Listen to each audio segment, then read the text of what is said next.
Ça va se passer au mois de mai, à la fin du mois de mai, les 26 et 27. Et c'est au Nouveau Théâtre de Lille que nous présentons deux spectacles pour permettre au plus de gens possible de participer, évidemment. Et puis, c'est le printemps, donc c'est intéressant. Le spectacle commence à 20h.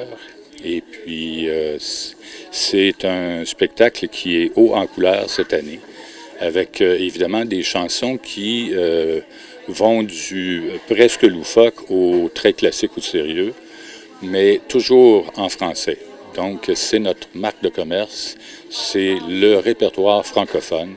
On va évidemment piger, faire des petits clins d'œil aux coussins français, bien entendu, mais il y a beaucoup de chansons qui sont de québécoises, à l'exception d'une qui est plutôt créole, Ambalaba.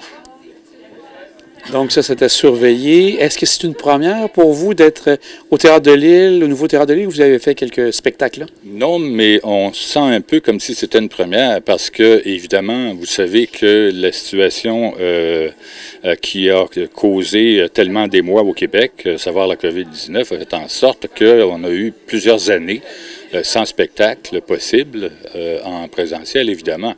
Pendant ce temps-là, on a quand même fait des petits cadeaux à notre auditoire en enregistrant des chansons virtuelles, une de Noël, une de la Saint-Jean, une du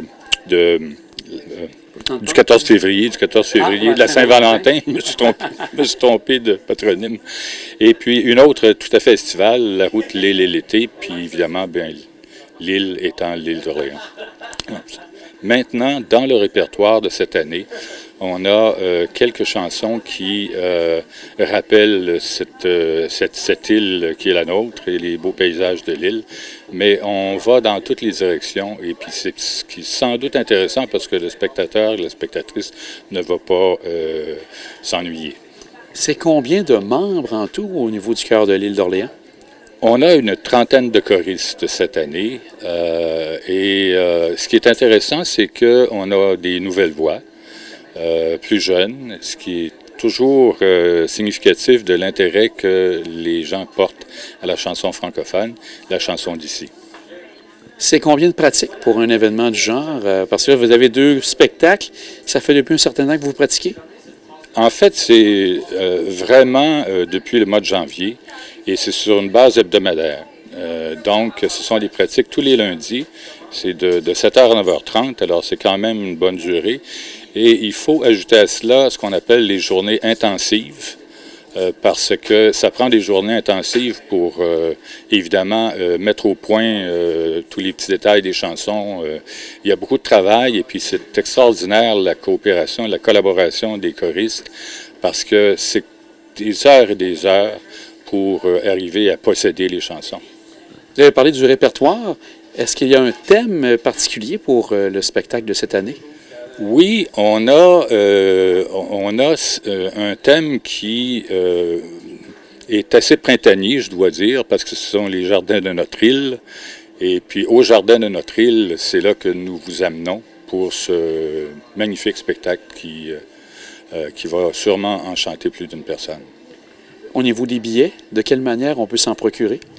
Si vous allez sur notre site web, www.lecoeurdelîledorléans.com, vous allez voir que sur la fiche du spectacle, qui donne tous les détails que je viens de vous donner, il y a des numéros de téléphone. Il y a 2 numéros de téléphone où vous pouvez vous procurer les billets. Bien sûr, vous pouvez toujours prendre l'adresse du site, donc il y a une page contact, et puis vous pouvez toujours faire une requête là si elle est différente d'un seul appel pour obtenir des billets. Et c'est combien pour le spectacle? C'est seulement 20 $. On change pas de prix souvent. C'est comme ça depuis, je pense, 2 décennies. Et ça participe bien, les gens sont en grand nombre. Vous faites le salle-combe habituellement? Bien, écoutez, oui, presque.